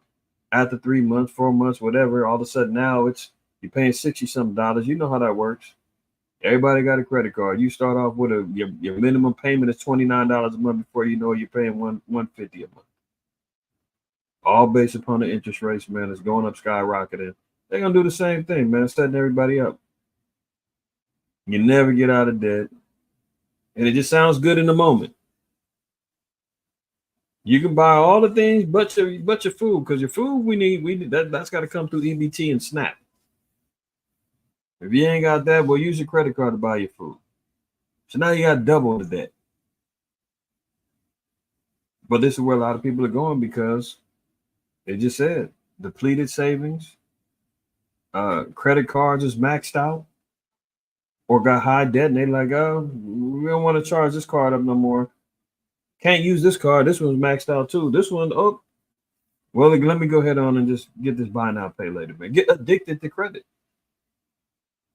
And that's what we talked about that in Habakkuk, the 2nd chapter as well, about how America is based upon thick clay, which is heavy debt. And that's where it gets everybody lined up for America living by the rules of, if as long as I owe you, I'll never be broke. I mean, this is why I looked at the scriptures, even when it tells you, man, envy not the oppressor and choose none of his ways. I mean, we've chosen all the ways of our oppressors when it comes down to how to acquire, what happens when, amongst these gangs in the streets, they want to take over territory, drug gangs and so forth and so on, man, moving in on other people's territories, tagging in everybody else's hood, so forth and so on. How did they defend it? Through violence. How did they take over areas? Through violence. How did America get established? How did America take over this place? Through violence. That's learning their ways. When you got $33 trillion in debt and they saying, give me more money, print more money, make this fake, give me more credit. What do? We learn their ways and say, "Oh, is this how we do it? This is how we're supposed to do it?" And then once you do that, you find yourself in an insurmountable debt. But for America, they're never looked at as being in debt and their credit ratings goes bad. Because all they need to do is print up more money. We don't have that option. So lesson learned, man. Let's be wise with our money. Be wise with your shekels, because they're building up a whole system of debt slaves. And, that's where we all get caught up at. And we'll never get up out this system. Look at this. This is off the charts. Economist claims 2024 will bring biggest crash of our lifetime in the U.S. Take it for what it's worth. This guy, Harry Dent, he's been saying this for a long time. He's been off on some years. But the way that things are, lining up here, he's been right too. Don't get me wrong. The 2008, 2009 crash, he was right on point with that. But of the last few years, I want to say, I haven't seen him in a while, but I know I've seen him off and on over the last, give or take 5, 6 years or so. He's been predicting, crashes, and it hasn't happened. So, take this for what it's worth. Could he be right on this time? Maybe so. A lot of things are lining up that he might be right, but we'll see. Right? But he's predicting biggest crash of our lifetime in 2024. It says here, since 2009, this has been 100% artificial, unprecedented money printing and deficits, 27 trillion over 15 years to be exact. Economist Harry Dent told Fox Business on December 19th. This is off the charts, 100% artificial, which means we are in a dangerous state. So in other words, he's saying, yeah, the economy is artificial. It's based on monopoly money. They're printing up money out of nowhere. They're propping up the stock market. Anytime the stocks drop, they pump, buy up bonds with fake money and everything else in order to keep everything afloat, So he's saying basically, man, everything that we're witnessing economically is fake. And it's only a matter of time before it gets exposed. And the numbers is going to do it to where eventually things crash, the bubble's going to pop, and things is going to be looking bad. Right. So he's saying it's going to happen next year. Time will tell. We'll see if he's a false prophet or not, but just something to keep in mind. I'm gonna look at these things, and y'all go ahead on and know where we going with it, man, because these be dangerous waters I'll be swimming in every time, but we gotta see it. CDC is sounding a major alarm as a new highly contagious you know what variant is gripping the US. There's a lot of people getting sick now. I'm not saying that this is fake at all. I'm saying, yeah, these are real diseases, real things going on out there. The question is, are they engineered? Are they being used? Are they being unleashed? Who knows? Or are they just naturally spreading? That you draw your own conclusion. I gotta leave it at that. Right. But y'all know where I stand at. So now they got the new variant, JN.1. It's got people, tripping. But again, as usual, all the time when I, tell y'all, man, make sure you're staying on top of your preventative care, and staying in lockstep with your health, because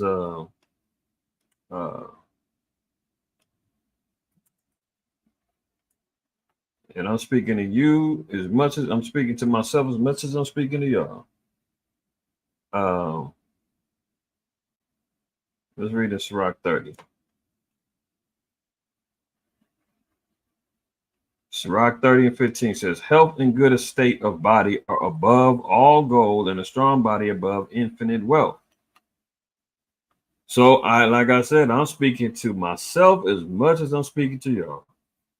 When we see stuff like this going on, man, know that our enemies are always plotting and trying to take down and trying to infect disease and everything else. Far be it from him to enact biological warfare on anybody. But we know that there's a number of different things out there that, brothers and sisters could engage in. Sirach 38 tells us not to neglect the uses of the earth and the herbs. There's a number of different things. Everybody can, do your research on number of different, vitamins and minerals that you can utilize and stay on top of. But, just keep your preventative care up, man. Keep your health up, man, and stay locked in and focused in your faith. We'll be all right, But know that he got some highly contagious stuff on the move. On the move. Doctors in meltdown as mystery China virus stops responding to all antibiotics. So remember, they had the white lung going on. Now they've got viruses now that are aren't responding to antibiotics. So the cures are coming even slower. right? It says all antibiotics, erythromycin, all that, it ain't working. So don't let this thing, creep out. So we'll see whatever that is. They ain't even named what this one is, right? But there's a mystery coming up out of there, and we know how that goes. It always starts over there and then it spreads out, right? Viral load, devious new is behind the severe bouts of bug as immunity hits record lows before jingle bells. So, another article expounding on what they're deeming this one to be devious out there, right? Here's just another article about what's the name, and the sodomite that filmed this little gay sex tape in the White House. This dude said he's a victim. Ain't that some stuff? I mean, they always play that role, man. When they try to play that victim card. Oh, I just with who I love, what I didn't drop it. Somebody put it on the internet. I'm a victim here. Then nobody told you to go in there, man, and spread your cheeks and do what you did. Fired Democrat Senator Day, 24, who made gay sex tape in the Senate, could face criminal charges after X-rated clip swept the internet. It's slammed for implying that he's the victim. Democratic congressional aide, let me drop down. Aiden Mays Zarofsky, 24, was fired by Maryland Senator Ben Cardin Saturday afternoon, less than a day after a lewd video showing two men having sex in a Senate hearing room was exposed. Capitol Police are reportedly now investigating the explicit incident, which occurred in the same room where Supreme Court justice nominees are grilled by senators. I mean, disgusting, man. Disgusting. He says he's a victim. I mean, let me get out of here. Let me move on. Unbelievable. I get it, but the Pope won't have a problem with it. Good old Papa Francis, he's saying what's wrong with that? Pope Francis approves blessings for same-sex couples if the rituals don't resemble marriage. So he tries to put a little caveat in there and say, as long as it doesn't look like it's a marriage, but you can have my blessing. I mean, where in the hell does he get the authority to bless any type of marriage? Let alone now saying that it's okay for same-sex marriages. Now it's going to be blessed by, the Catholic Church. But should we be surprised at this point? I mean, really? As much scandal, as much abominable actions going on over there, man, as much idol worship and pagan customs coming up out of there, man, all of the sexual deviancy that happens out there. I mean, should we be surprised? I mean, he should have came out and did this a long time ago and stop playing games. Just be completely transparent and say, look, this is what we stand for, man. We're riding with the sodomites, man. Gay priest is on deck. Everything else is on, in order, man. Idol worship and pagan customs. We're doing it all over here. Central hub of Babylon and all manners of abomination worship. You can come on over here. I wonder how fast our people will run from there, or will they make excuse? I wonder how many is actually going to come out and just be like, you know what? I got to leave Catholicism, man. This has just gone too far. I've been complicit and I've allowed a lot of this to, be part of my family tradition and, what we're supposed to. How many of our people are actually going to fall back now from it? We're going to see. We're going to see. Pope Francis has formally permitted priests to perform blessings. Blessings.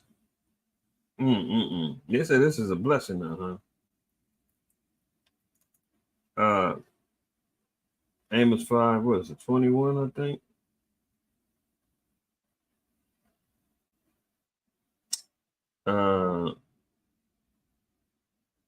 No, it's 5. Let me see.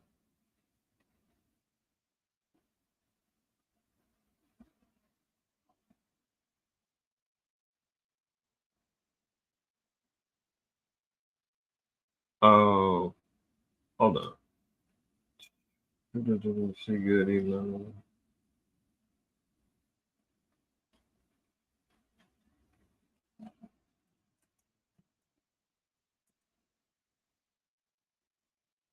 That was Isaiah. Looking at Amos 5. Isaiah 5. It says, "Woe unto them that call evil good and good evil, that put darkness for light and light for darkness, that put bitter for sweet and sweet for bitter. The Lord pronounced judgment upon them that do so." I mean, if our people would just open up their damn Bibles and read, that's why John said in Revelation 1, "Blessed is he that readeth," 1 and 3. Our people will be free from the bonds of the foolishness, man, and caught up in that damn Catholic drug.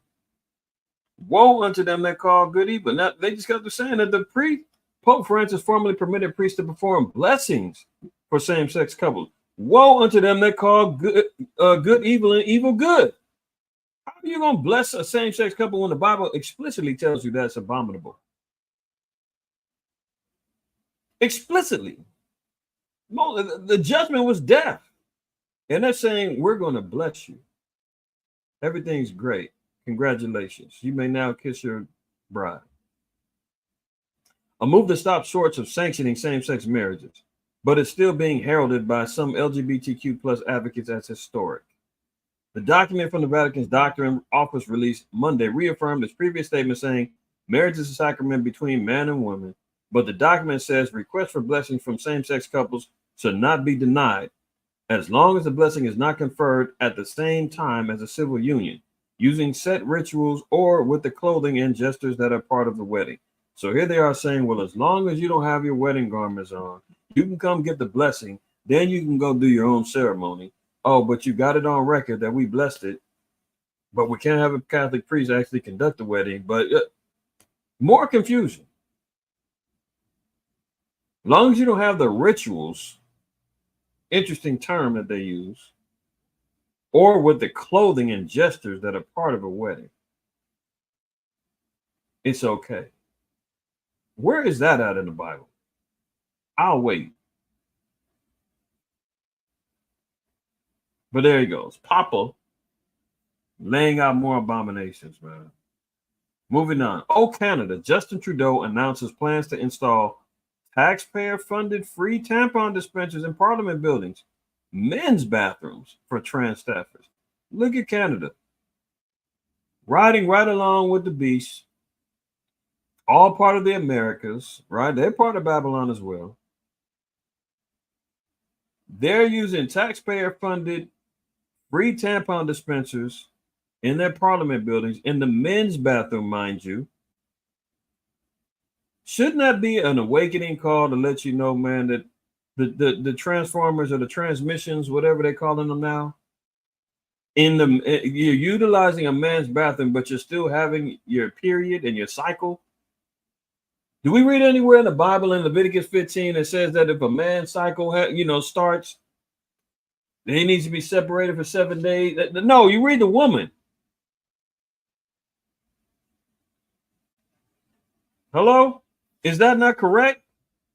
How in the hell can you go to a man's bathroom and get some tampons because you're bleeding and it's your time of the month? If you're a man. Okay. All right. Let me leave it. Let me leave that alone because YouTube told me they got electronic bots listening. They're waiting for keywords. All right. So look, how in the hell can you be in the men's bathroom looking for tampons? That's just a question, man. And they say critics are saying men are just going to take them home to their female partners. Are you serious? My wife knows I'm not even. Don't ask me to buy no tampons at the store. I mean, unless it's a wild emergency. But she already knows. He's not buying no damn tampons for me. That's my job to do. That's my job to make sure I've got my, sanitary supplies stocked up. I tell you, don't get caught slipping. Because no. Make sure you got them on deck. They saying men is they're going to be stealing them out the bathrooms to bring them home to their women. You think that's a good idea? We're in trouble, man. We're in big trouble. Unbelievable. Let's move on. Look at this.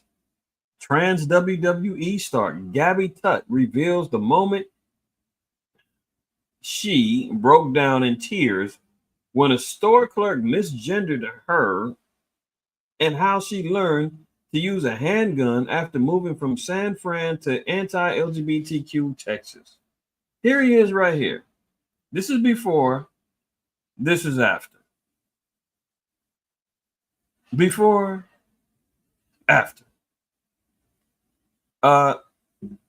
You know, I'm not even gonna go there. Y'all look it up for yourselves, man. We've covered numerous times during the time of the Maccabees, the gymnasiums being opened up, wicked Israelites petitioning for Israel to get a license to sin and live after the ways of the heathen. You look up the origin of gymnasiums. These were places of exercise where the Greeks were wrestling and carrying on games naked. So when you're looking at, you know, WWE and WWF and all these other wrestling institutions, I used to tell Jason, man, back in the day as a kid, I used to watch WWF and Hulk Hogan and all these guys and Ric Flair. And then when I got older, I said, what the hell was I watching, man? These guys is out here oiled up with panties on damn near, with knee pads and elbow pads, running around grabbing and slamming each other and laying on top of each other, pinning each other down for the count of three. And I'm saying, damn, what was I thinking? But you don't think about it as a kid and as a teenager and all that. You coming up, you thinking this is entertainment, it's fun, and these guys are doing wild moves, but you see what spawns up out of it. This guy, full blown roid head, probably now he didn't turn into this. And how he talking about how he broke down in tears when somebody misgendered him. I mean, clearly, you still have masculine, and he's still married with his wife down here. I mean, talking about confusion to the max. Clearly, you still got masculine traits, and if a guy says, "Hey, sir," and you start crying, and then talking about how you had to learn how to get a strap and get your gun ready because you're down there in Texas because you think you might have to kill somebody, the next person who misgenders you. It's unbelievable, man. Unbelievable. And the dude's still married. I mean, this is the confusion that is bred about this place. Wild. Biblical plague of frogs, toads, and tadpoles causes a multi-car pileup. This is down in Honduras. Well, then Second Interest 15 tell us that America's gonna get hit with plagues in Egypt as before. Yeah, Honduras is still part of Egypt, modern day America. South Central America, get it? Still part of America, just the central part of it. Second Ezra 15:11 says, "But I will bring them with a mighty hand and a stretched out arm and smite Egypt with plagues as before, and will destroy all the land thereof." All praise to the Most High. A biblical plague of frogs and toads and tadpoles. Wasn't that one of the plagues as before? A biblical plague of toads, frogs, tadpoles wreaked havoc in a Honduras city, even causing a multi-car pileup. The amphibians took over the streets and homes of Choloma after heavy rain fell in the area, causing rains to overflow and puddles to form. The outbreak started on December 3rd and, according to locals, continued for at least 3 days.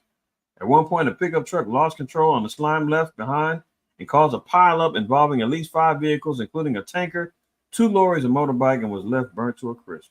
Imagine that. So, plague of frogs. I mean, we're seeing signs, wonders, all kinds of things happening, hitting this place up. Wells Fargo shutters 12 branches in a week, while Bank of America access 5 amid a banking bloodbath. Is your local on the chopping block? Seems like damn near every week I'm covering different branches and banks that are shuttering and closing, making way for a new type of currency. Huh? When have you ever seen all of these banks having all these issues, man? Closing up, shutting down, going out of business, merging with larger banks, getting acquired, right? Yeah, 3 that failed earlier this year, and now we're seeing a number of different banks all failing, shutting down, closing up. What is happening for 2024? what could we expect economically, even moving beyond that particular point in time? World ID, central bank digital currencies, a changing of the guard and how we process payments and money. You got the BRICS economy already establishing and moving in their own direction. A lot of change is coming, y'all. Banks filed to close 30 branches last week, according to new data. Citizens Bank, Chase, Webster, Key Bank, Bank First, and First National Bank of Waverly also announced closures. So we see what's happening. Stay tuned. The Biden crime family continues. James Biden's deal making caught on FBI tapes in an unrelated bribery probe. Here we got Slow Biden's younger brother, James. He's caught up in bribery probes, caught on tape. He's got his son jacked up. His other brother, taking sodomite pictures and posting them to gay sites, prowling around looking for some young flesh to get attached to. Slow Biden is involved. His name has been allegedly to be involved in his son's dealings. I mean, when you got your sons and your brothers are all involved in corruption and madness, right? And they're trying to make it seem as though Slow Biden is the squeaky clean one of all the brothers and his sons. He's the only one who's not doing anything. He hasn't. But you're a career politician. You've been caught lying on a number of different occasions. Your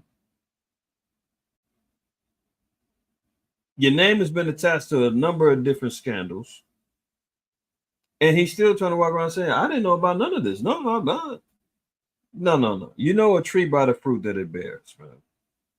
The scripture said, man, if a ruler hearken to lies, all of his servants are wicked. So everything that's attached to him, he's involved. He's just managed to say, look, I need all of y'all to take the blame, keep me out of it. Money is waiting for you on the other side. I got lawyers on deck, but keep me out of it. Even though I was all in it, keep me out of it. Right? So his brother's now caught up in it. The Biden crime family is real. These guys are a bunch of damn crooks, man.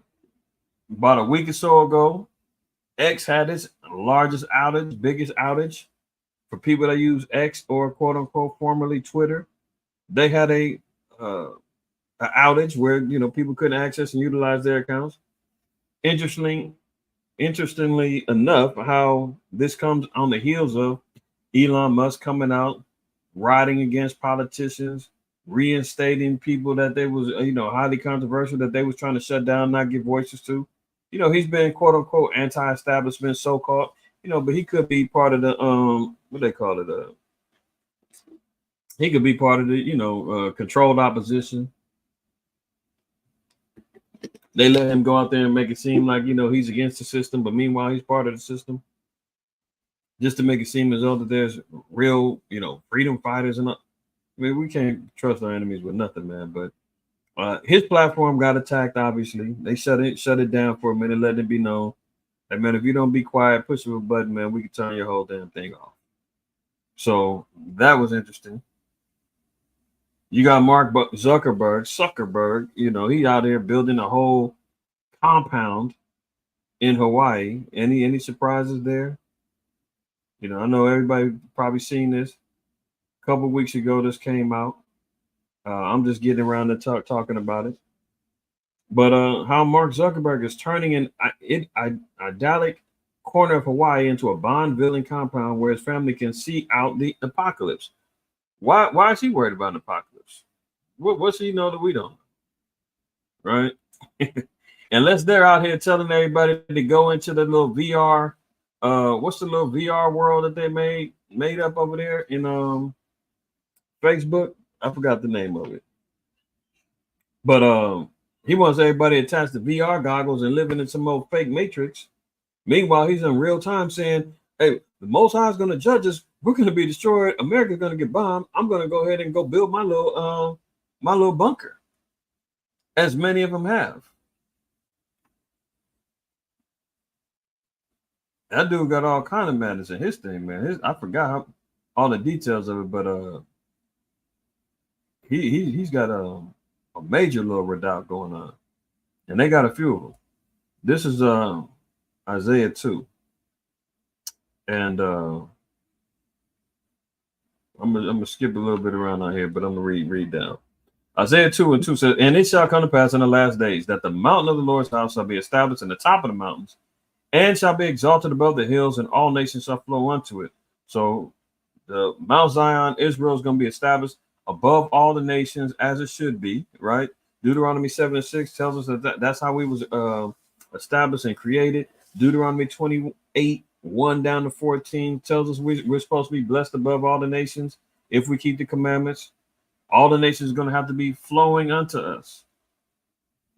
And many people shall go and say, "Come ye, and let us go up to the mountain of Yahweh, to the house of the power of Jacob, and he will teach us of his ways, and we will walk in his paths. For out of Zion shall go forth the law and the word of Yahweh from Jerusalem. And he shall judge among the nations, and shall rebuke many people, and they shall beat their swords into plowshares and their spears into pruning hooks. Nation shall not lift up sword against nation, neither shall they learn war anymore." So peace is only going to come when the children of Israel are in our rightful position. That's how we know that they ain't over there right now, because clearly warfare is on the horizon and spreading all throughout the world. Verse 5, "O house of Jacob, come ye and let us walk in the light of Yahweh." We read down.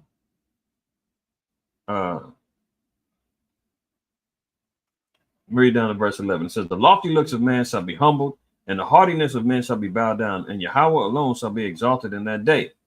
For the day of Yahweh of hosts shall be upon everyone that is proud and lofty, and upon everyone that is lifted up, and he shall be brought low. And upon all the cedars of Lebanon that are high and lifted up, and upon the oaks of Bashan, and upon all the high mountains, and upon all the hills that are lifted up, and upon every high tower, and upon every fenced wall." Okay,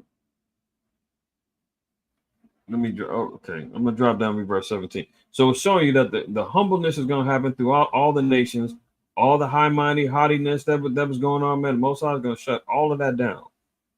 Right? Continuing on, it says, "And the loftiness of man shall be bowed down, and the haughtiness of man shall be made low, and the Most High Yahweh alone shall be exalted in that day. And the idols he shall utterly abolish, and they shall go into the holes of the rocks and into the caves of the earth, for the fear of Yahweh and for the glory of his majesty, when he ariseth to shaketh terribly the earth."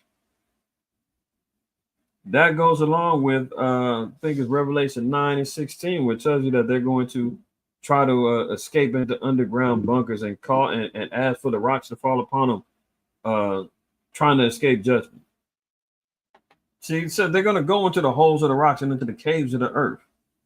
This is where you see Mark Zuckerberg out here trying to think he's going to escape the judgment of the Lord.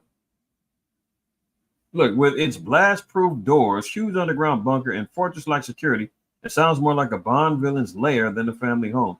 And in fact, the 212 million compound Facebook founder Mark Zuckerberg, 39, is building on the Hawaiian island of Kauai, is only 10 miles from the home of former 007 Pierce Brosnan. However, while the star of GoldenEye Tomorrow Never Dies can sometimes be seen cycling nonchalantly around the layback, whatever, we don't need to read all of that. But it says Mark Zuckerberg's efforts to turn a 1,400 acre of unspoiled coast into a home where he and his wife Priscilla Chan, 38, and their family can sit out the apocalypse. So if Esau is talking about the apocalypse, they believe it. The higher elites believe it. But getting across to a knucklehead Negro or Hispanic right now, man, they think that you tripping. End of the world? What are you talking about? Apocalypse, World War III, nukes, bombs. What? You tripping. Pass the blunt. Meanwhile, Esau's over here stockpiling like a mug, man, getting ready. Waiting for this come next month. Over 170 of Jeffrey Epstein's high-profile associates will be named in court documents set to be unsealed on the first days of 2024. So that infamous black book of people that were riding the Lolita Express Torpedo Island with Jeffrey Epstein. You know by the name what nation he represents. GMO persuasion, that is. The names are coming out next month. So we're going to see a lot of Hollywood elite, a lot of politicians, a lot of military officials scrambling with their PR teams to say, yeah, I wrote on it, but I didn't go to the island. Oh, he let me use a jet to go to to my campaign. You're gonna have all the excuses coming out come next month of all the associations with the pedophile king himself, Jeffrey Epstein. Names on deck, receipts on deck. I'll be waiting to see them names come next month. Prayerfully, we'll get some good juicy dirt, man. You know, Israel loves some tea. Maybe we'll get some tea that we can expound on come next month when the names come out. We shall see. We shall see, man. So just something for y'all to chew on, man. Stay in the spirit today. Stay away from the folly and the foolishness, man. Y'all already know what time it is. We stay in the spirit of the Lord. We keep the commandments, man. We're staying up with our eyes open, completely being vigilant. You know, because our adversary, the devil, is walking about seeking whom he may devour, according to 1 Peter 5:8. All right, so I'm gonna go ahead and get on out of here, get on to my next project for the day. Hopefully everybody got some edification today, got some knowledge and some wisdom and some understanding to endure. You know how I sign off. Always remember, fear the Most High, keep the commandments, don't shoot the messenger. All right, don't do that. If you haven't wiped your feet, man, you came up in here, man, get back over here and wipe your feet on your way out. Do your brother that solid, man. Like, share, subscribe, share the videos, man. Keep the lights on over here because they damn sure trying to blow out the candle virtually for us over here. But it's all good. We keep fighting, man. All right. Y'all be well. See y'all in the very near future. Shalom.